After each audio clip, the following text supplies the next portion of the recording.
Welcome back to a Monday edition of the Gridiron Address. Michael couldn't do out of pocket tonight, so I stepped up and said, "Hey, you want me to? I can do a Gridiron Address, talk the Super Bowl." And fortunately enough, Chris and Jason were able to come on only with a few hours' notice. So shout out to the both of them. But before we get into the Super Bowl recap, the commercials were weird. Now this is like the biggest night of the year for commercials. Jason, did anything in particular stick out to you, whether it was good or bad? They were very, very weird this year. The seal as the seal kind of freaked me out a little bit. The biggest surprise was the superstars. A lot of people must be hurting for some money out there. Them stars must be hurting for some cash because there was a lot of like superstars in these commercials. The whole donuts thing with Bill Belichick standing in the background, I think that was his girlfriend, was kind of creepy a little bit too. I guess he's trying to identify with the younger crowd. I personally, the funniest one for me was Stitch. I'm a Disney guy, so seeing the live action Stitch, and he did the old Marshawn Lynch and stole the cart and crashed into the pole. So I thought that was kind of funny. That gave me a chuckle, but none of them really stood out. They were just very weird. And for $8 million for 30 seconds, and I really can't remember one that was great besides the creepy seal. I don't know if that was money well spent, guys. Definitely wasn't. I need to point out one that it was only one line from the Instacart commercial when it started. Puppy Monkey Baby. That has haunted my dreams for almost 9 years. There was a Super Bowl 50 commercial. You see Cam Newton get strip sacked, not even dive for the ball. Then 1 minute later, Puppy Monkey Baby. I hate it so much. I, with a passion, despise that disturbing commercial. I hate that they brought it back, but that was super memorable. But Chris, did any commercial stand out to you? I'm going to be honest with you. None really did because I was on my phone for most of the commercials. I'm kind of one of those people that watches the game for the game.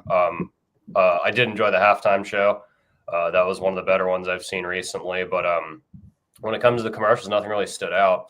And I'm just going to make a general point here, and I can give you the reason why they were so weird this year. And it's probably makes sense to you guys is because it's probably all made by AI. I feel like everything was just AI generated this year instead of actual humans. And that's why there felt like there was really no connection in any of the ads. But again, not to get into any personal opinion or anything, but nothing really stood out to me.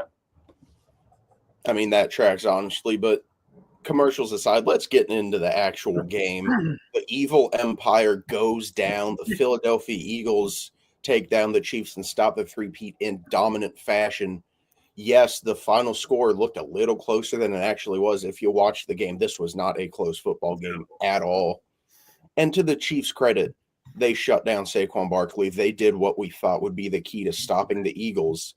They minimized his impact pretty well, and they still got absolutely whooped. But, Chris, I'll throw this to you first. What impressed you the most about the Eagles' performance in this game?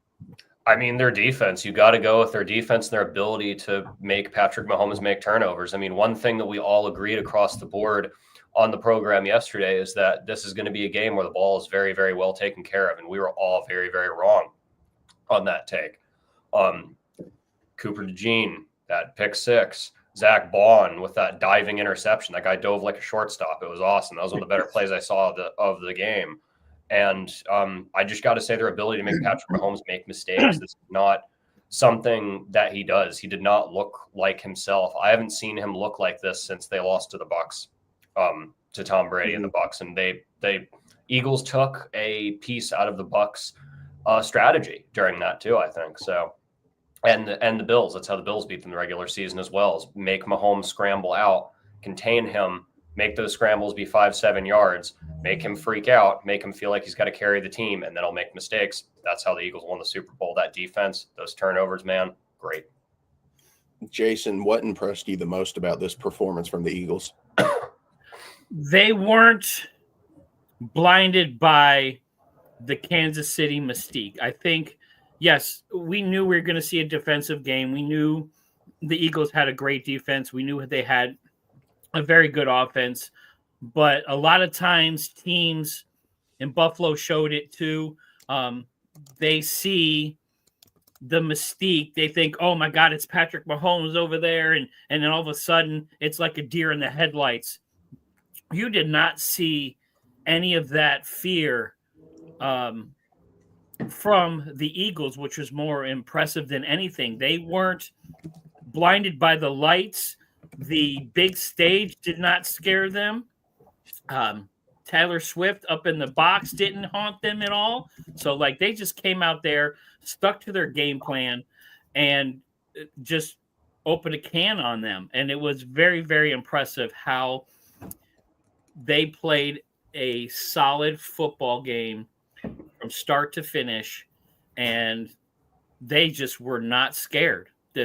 The Kansas City Chiefs, unfortunately, just the fear factor was gone. Mm-hmm. And Jason, who would you say your Super Bowl MVP is? I mean, you got to give it to Hurts. I mean, he proved he was in all facets of the game. You know, he was running. He had the most rushing yards on the team. I mean, you think with Saquon would, but Hurts had 72 yards. You know, he had a push touchdown. I think he was deserving of the MVP. That defense, there was not really one guy that stood out. I know Cooper DeJean had the touchdown, but everybody on that defense swarmed around Patrick Mahomes. I mean, 6 sacks on the God King Patrick Mahomes. They made him bleed in that. They even hit him in the face and didn't get a flag. That to me was, you know, the mystique is dead when you can put Patrick Mahomes down like that, and there was no flag on the play. It was crazy to see that. But Hurts, well deserving. He has that chip on his shoulder anyways, from all through college. He was second guessed and kind of, you know, oh, he's not this. Oh, he's not going to be a good NFL quarterback. So this was that, come to prove himself moment for him. So you had to give it to him. You know, Saquon ran him there, but Hurts got him the rest of the way. And Chris, do you agree with Jason that Hurts was the deserving Super Bowl MVP, or do you have a different player in mind for that? I definitely think he was. And by the way, welcome to the Super Bowl winning quarterback club, Jalen Hurts. That was another one. I always love seeing a new member, get added to a Jim McMahon's club, as I like to call it, and Brad Johnson. But anyway, I think he definitely deserved it. He did the most for his team. He maintained his composure. If I was just to go and throw a random one, I would say a guy like Cooper DeJean, because that pick 6 was where I think that was the dagger. That's where I thought it was. Which, by the way, if he would have won MVP, he would have been the first defensive player not to bring PTSD back to Aaron. He would have been the first defensive player to win MVP since Von Miller, and before that it was Malcolm Smith when the Seahawks won. So, yeah, I think that they could have, but a defensive player, you have to make a lot more moves, and it has to be a closer game for them to win. But I think Jalen Hurts, I agree with Jason, he is the most deserving.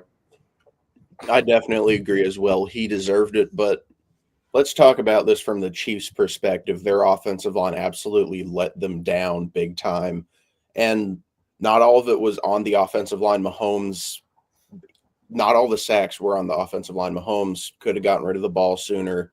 He forced it in, made some bad decisions. Mahomes carries a lot of blame for the result of this game. But, Chris, what do you think the Chiefs could have done differently to pull out a victory? You got to stop that line. I mean, Patrick Mahomes is on his back a lot. You can't let your franchise quarterback, arguably the best quarterback of, best quarterback generation, along with our generation, along with Tom Brady. You can't let that happen. I mean, protect your quarterback. Receivers were dropping balls. I mean, look, that drop by DeAndre Hopkins. I was talking to my roommate is a big Commanders fan. And we were talking about that. I was like, that is just the most out of character thing, that they just didn't look themselves overall. They looked like a shell of themselves. They didn't look like that team that almost went undefeated in the regular season, dominated in the playoffs. They didn't look like it. I got to say that protect your quarterback. They failed. Receivers were dropping wide open balls, and I feel like Xavier Worthy was the only one who was really had his head in the game for the Chiefs. Mm-hmm. What's up, Sean? Your Eagles got the Super Bowl. Congrats to you. Wayne saying it's the first time you've seen Mahomes look nervous and unprepared. without a doubt, he did not look like the Patrick Mahomes that we've been familiar with. But Chris, what do you think Kansas City needs to address to be able to make it back to the Super Bowl next year? I mean, they're going to have to improve on, guard. They're going to have to get a guard. I think that because they'll be picking 31. They're going to have to draft a guard. You got to protect Mahomes. I think a lot of it depends on what happens in free agency. What is it? Chris Jones, a free agent, or Trey Smith, one of his guards, is a free agent. Yeah. So they're going to have to go. They're going to have to address that, and they're going to have to address the secondary too, because you have a lot of up and coming quarterbacks / already established quarterbacks in that AFC West. So secondary, offensive line, got to protect Mahomes. You absolutely, because Mahomes goes down, that entire operation really, really decreases in efficiency. And Jason, what do you think the Chiefs could have done differently to pull off the win, and what would you like to see them do in the offseason to build that roster up and potentially make another Super Bowl run? Well, I was very, very disappointed in Andy Reid and that coaching staff with their game plan. They didn't even look like they had a game plan. That whole game was un-Andy Reid. That just did not fit his characteristics and what we normally see from him. First of all, the run game. Where was the run game? There was zero run game. Mahomes was your leading rusher. 4 rushes for 25 yards. Hunt had 3 rushes for 9 yards. Pacheco, 3 rushes for 7 yards. And Samaj P. Ryan, 1 rush for 8 yards. She had 49 total rushing yards. Yes, granted, the whole second and third and fourth quarter you were behind, but they started out very lethargic. I think they thought they were going to just kind of cakewalk their way through this. They were playing against a really good Eagles team, and I think they were just waiting for something magical to happen, and Patrick Mahomes had no help. And it started with the run game. Look, you can't get the passing game going without getting the run game going. How do you take the ball out of Saquon's hands? How do you take the ball out of Jalen Hurts' hands? They have a good defense, but you run the ball, control the clock. That's exactly what Philadelphia did. They got a few passes here and there, but they ran the ball, even though, Saquon Barkley was not on fire. He still caught the ball out of the backfield, almost had 100 yards, total yards. But Jalen Hurts was running too when he needed to, made some great plays. But the Chiefs, it started in the run game. They had 0 run game, and that affected the passing game because no one was open. There was no timing. It looked like a preseason football game. It was terrible. Very disappointed in the Chiefs game plan. Wayne saying it's hard to get a run game going when you're playing catch up the whole game. Without a doubt. But on some unfootball related news, Alex Rodriguez is set to take over a majority ownership role for the Timberwolves. He has 90 days to complete the sale, but he's been trying to do that for a long time. Years. But yeah, the arbitration was just settled in his and Mark Lore's favor. They have 90 days to finalize the purchase, and it, of course, has to be approved by the NBA Board of Governors. But breaking news out of the NBA, but back to football. This is called the Gridiron Address, not the NBA address. So we're back to football. 3 from deep is later. Chris, what does this result mean for each team? Could this be a pause on the Chiefs' dynasty while they realize, hey, we need to fix some stuff before we can get back to being competitive? Or is this just a one-off? And could this be the start of a potential dynasty for the Philadelphia Eagles? I absolutely do not think that this is the end of the Chiefs dynasty or a pause or anything. I mean, yes, they do have key free agents, which we will be covering here later in the show. But look, Mahomes is still there. Mahomes will still make Mahomes magic. Teams lose the Super Bowl. I mean, it's hard because, again, the NFL, it's in my opinion, probably the second hardest playoff to win behind the NHL. And it's one game. That's the thing. Everything's one game, and they didn't show up that game. They lost to Tampa, and we didn't write them off when they got beat up by the Buccaneers and by Tom Brady. We didn't write them off when they lost to Joe Burrow in the AFC Championship at Arrowhead. We still didn't write them off. I think a Super Bowl loss doesn't really change anything for them. What does it mean for the Eagles? Well, you could be a dynasty. That NFC is a gauntlet, but there's still a lot of good guys there. And if they continue that strategy that they did all through the playoffs that they had against Washington, they dropped a 50-burger on the Commanders. They dominated the Chiefs in the Super Bowl, the team that I picked the Chiefs. I thought the Chiefs were going to win by 10, and I was wrong there. I'm happy I was the odd man out this time. But hey, it could go any way, but there are a lot of good teams in the NFC that could compete. I mean, up-and-coming teams, already established teams. I think the Eagles could make a dynasty, but hey, it's hard because, again, it's one game. You don't get 7, you get 1. Michael's saying Chiefs will be back just like Brady was after 07, without a doubt. Has anyone done a wellness check on Drake yet? Absolutely not. No, care less. But no, Chris, with all the big free agents that Kansas City has leaving, you got Nick Bolton, Justin Reed, 2 big parts of that defense. You got Trey Smith, 4 of their 5 starting receivers, Hollywood Brown, DeAndre Hopkins, Mecole Hardman, and Juju Smith-Schuster. They're all set to leave. Kareem Hunt as well, Josh Uche, Derek Nottie, Samaje Perine. They're losing a lot of pieces. With this loss and how their season ended, are you at all concerned about them being able to retain most of their pieces? I mean, they'll get some. I think D-Hop's gone. I think Hollywood's probably gone as well. But there's a very, very deep free agent stock this year for wide receivers. I think they'll definitely be able to find one. They'll do something weird and like turn Brendan Cook's career around because they have this ability just to spread the ball. Since they've been fine since Tyreek Hill's been gone. I mean, they play at an elite level without a true number 1, and Worthy's still there. But they definitely need to be addressing wide receiver, especially with D-Hop and Hollywood probably gone. They're going to need to address that to take pressure off of Worthy. With Bolton, they absolutely need to re-sign. And that was actually the guy I was trying to think of here earlier when we were talking about that. They absolutely need to get Nick Bolton back. But if they can get him back, they can maybe draft a receiver in the 2nd round, sign a receiver. I think they'll be okay. I mean, it's going to be hard, but I think they'll be okay. And Jason, how does this, the result of this game affect the future for these teams? Like I asked Chris, is this a pause on the Chiefs dynasty, a potential end, and could Philly build off of this? And could this be the start of a potential Eagles dynasty? Well, Chiefs-wise, as long as you have Patrick Mahomes and Andy Reid, you have a chance. It's still a destination.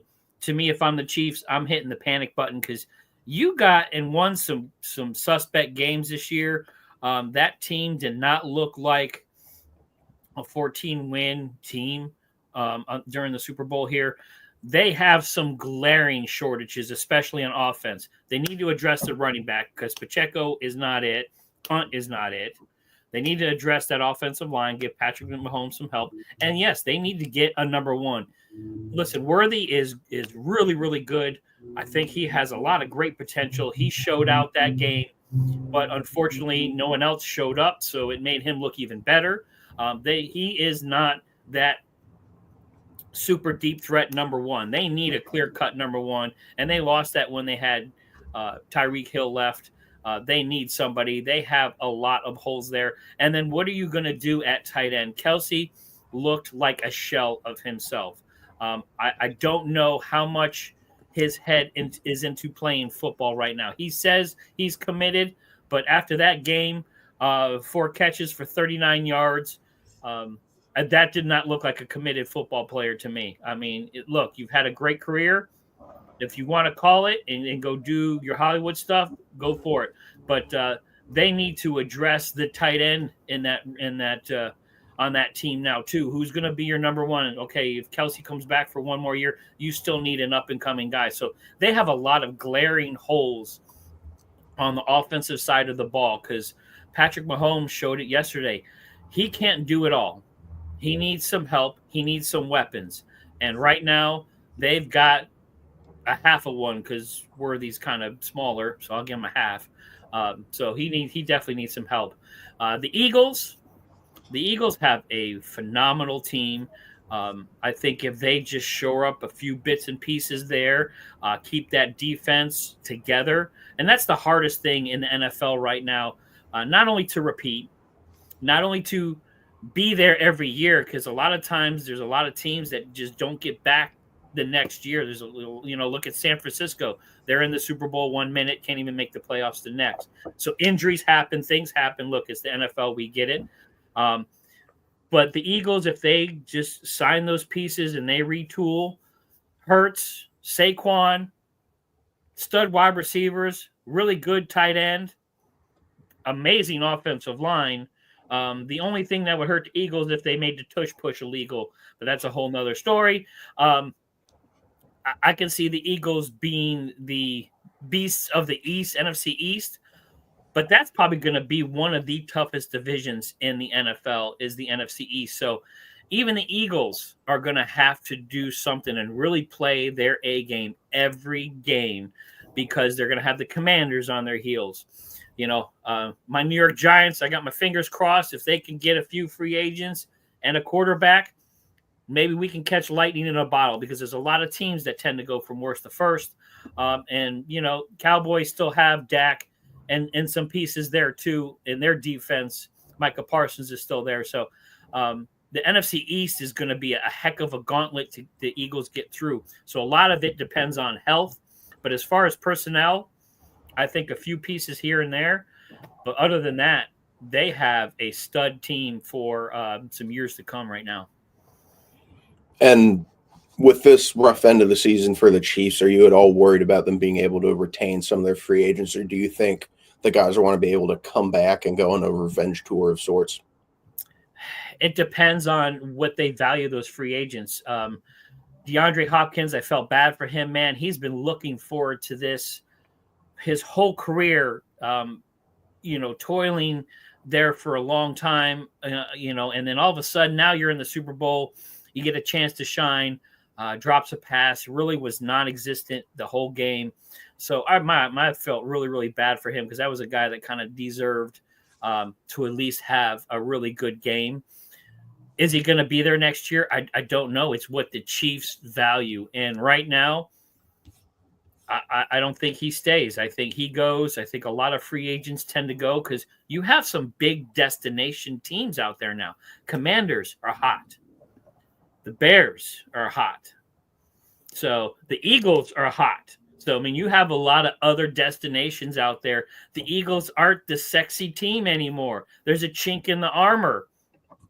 They can be beat. So is that the destination for all these free agents right now? I don't think so. I think they're going to have a hard time really getting some big free agents. I think they need to do some trading. I think they need to move up in the draft and really find themselves some offensive weapons to put with Patrick Mahomes. The mystique took a hit yesterday. So it's going to be interesting to see what happens this offseason with those Chiefs. Now, I feel like we are all in agreement that the Chiefs need a proper wide receiver one.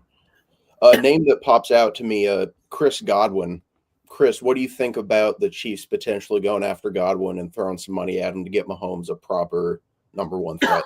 It wouldn't surprise me if they try. I kind of hold the belief that I think Godwin's going to come back. I might be in the minority with that. I know it's been, at least based on what I've seen on social media, it's kind of been a 50-50 take. Samuel, like Wayne said there, it could fit. I think it would fit personally. But I don't think Godwin will end up in Kansas City. I think he likes his situation in Tampa too much because that division is winnable. And you can get to the playoffs. You can make a run in that NFC. That offense is still electric with Baker Mayfield. Mike Evans still has another good 2 years left. And the big reason I don't think Godwin would want to go to Kansas City is because why would you want to go into a situation where you are going to be the most covered guy? You got Mike Evans when you're talking about a team like the Bucs. You got Mike Evans who's going to take pressure off of you, take corner pressure off of you. So you're going to get open a lot more. And secondaries in the NFC South are not as good as they are in the AFC West. So I don't think he's going to end up there. I could see Deebo Samuel. I could see Stephon Diggs actually going there too. That might be a weird one, but I could see Diggs because, he really, really wants a ring. Obviously we saw how his emotion after that loss to Buffalo, that very famous picture, when he was with Buffalo, that very famous picture of him standing watching the Chiefs celebrate. So I could see Diggs more than him or Samuel. Jason, what would you think about the Chiefs throwing some money at Godwin and trying to get Mahomes a real wide receiver one? And if you could get him cheaper, look, he's coming off an injury. He is a hell of a player. I tell you what, Chris Godwin is awesome, but he's not a number one. He's a number two guy. He is your safety valve when Mike Evans is double teamed, and that's why he's really, really good at that. So he's still not a number one. If you get him, and you can get him pretty decent, sure, grab him. I think T. Higgins, to me, is a true number one. I think that they could get that would give him a deep down threat. He's a little taller. He can get down the field. I think he's a bigger play guy for them. Diggs, coming off the injury, a little long in the tooth. I think he'd be good. But again, I don't think he's a number one. Deebo Samuel, he had 1,000-yard season in his career right now, 2021. So he's not really a number one wide receiver. He's more of the gadget guy. And you already have a gadget guy. You got Worthy, who is a lot younger. So why are you going to trade assets and try to get Deebo Samuel there when he's not young anymore? And he's the same thing as Worthy. He's just an older version of it. So if I had to say free agents, T. Higgins to me makes the most sense. If you get Diggs, but Diggs is going to be kind of your second or third guy, I still think they need to either move up in the draft or do some trading. Give the Dolphins a call, see if Hill wants to make a return. I think they need more help because some of the free agent wide receivers out there are just not true number ones. I think they can help, but you already tried with D-Hop. It didn't work. So getting a hurt Diggs, an older guy, a hurt Samuel, I don't know if that's going to be the answer. But if I had to pick one guy right now to at least throw some money at, as long as he stays healthy, would be T. Higgins. And while we're on the topic of free agency, Chris, like you said, it's a big year. There's a lot of talented wide receivers. But what teams do you think need to do the most in this free agency class, and what would you like to see them do? That's a hard one right there. I gotta say San Francisco is up there. I mean, because that window is creaking very, very close to being closed, going from making the Super Bowl and losing in overtime to some people saying that the window's already closed. I don't personally think it is, but San Francisco's got to do a lot. Another one that needs to do a lot is Jacksonville. You have a franchise quarterback. You can't waste that guy's career. You have Trevor Lawrence. You can't waste his career. You got to put something around him. You got to spend money. I would say Atlanta too is another one. When it comes to Atlanta, I mean, I'm just looking at the free agent class right here. I mean, it's just there's some decent defensive players on the board. Maybe pull a veteran like Khalil Mack. Maybe get a guy like Hassan Reddick too. I mean, you need a lot of pieces when it comes to the Falcons because, as I've said before, they just kind of draft best available.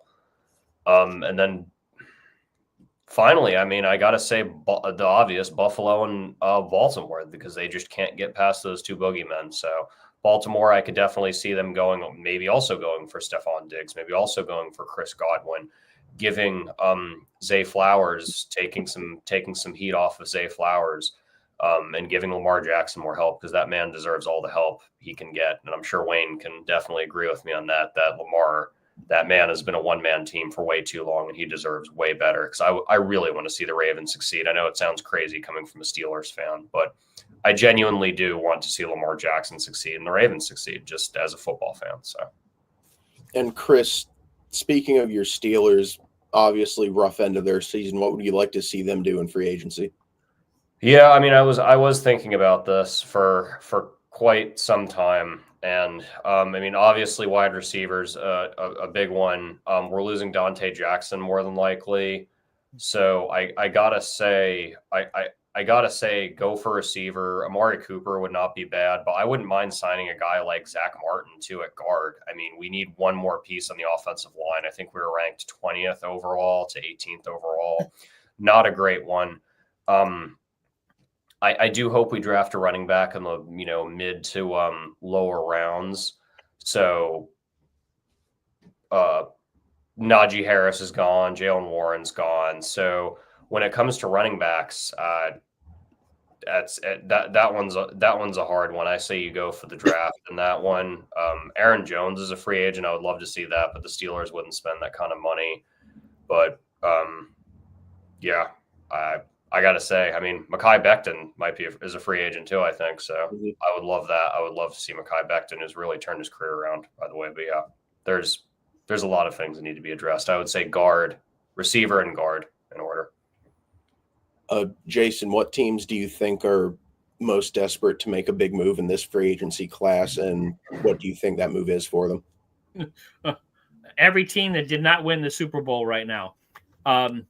Look, we could be here all night talking about that, but let's talk about the big free agent destinations. You talk about the Commanders, who just showed out.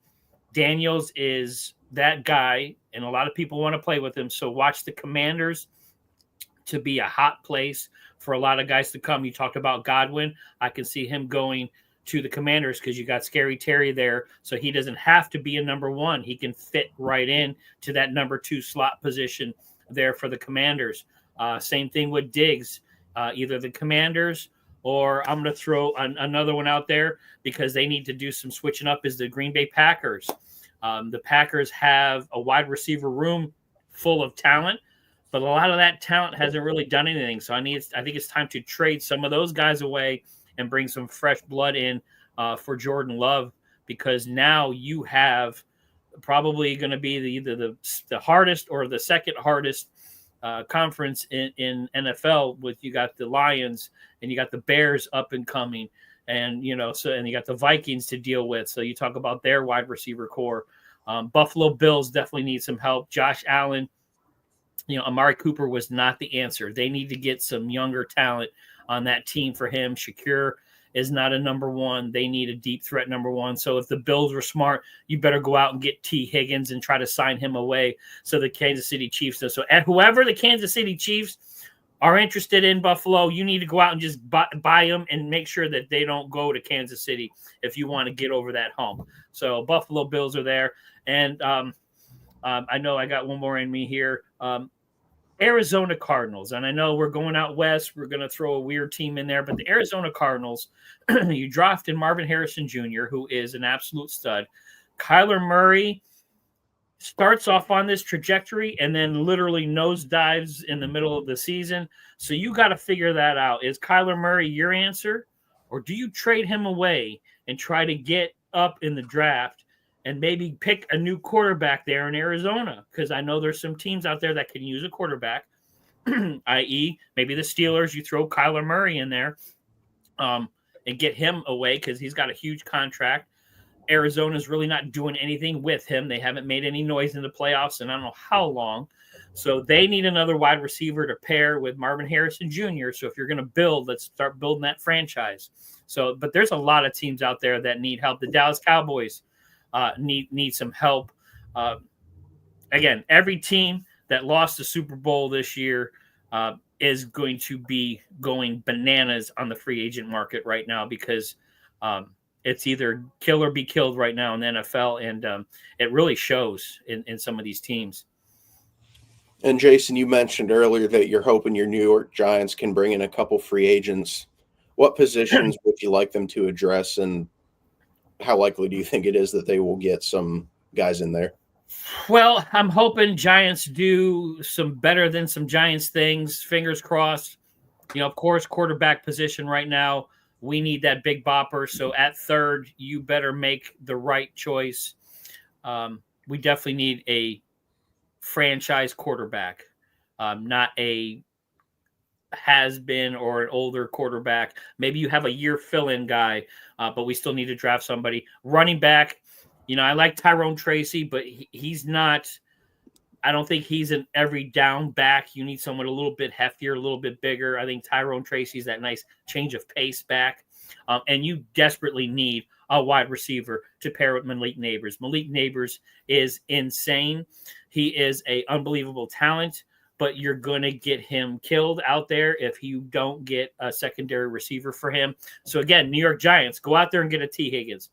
Go out there and get a Stephon Diggs and pair him with Malik Neighbors, because we need something else to put on the other side of that field to free him up. So Giants have a lot of holes, not as many on defense, but offensive line, definitely got to address that. That's paramount. So if you draft a franchise quarterback, you better fix that offensive line and then go out and start finding some pieces. So Giants got a lot of work to do.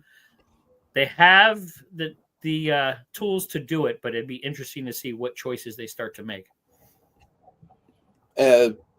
Jason, you mentioned needing more of an every down back. Chris said earlier Najee Harris is likely out of Pittsburgh. What do you think about that as a potential signing for the Giants? I could see that. I think he's still got a little life left in him. It's so hard with running backs.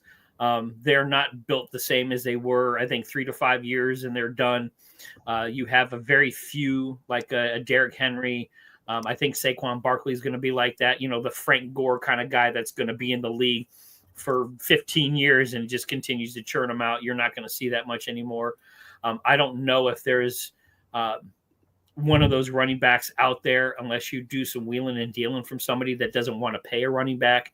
But you guys already did that game, and he won a Super Bowl with your enemy.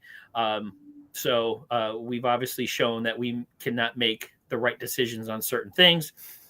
That's a whole nother story. We'll be here all day when me complaining about my New York Giants.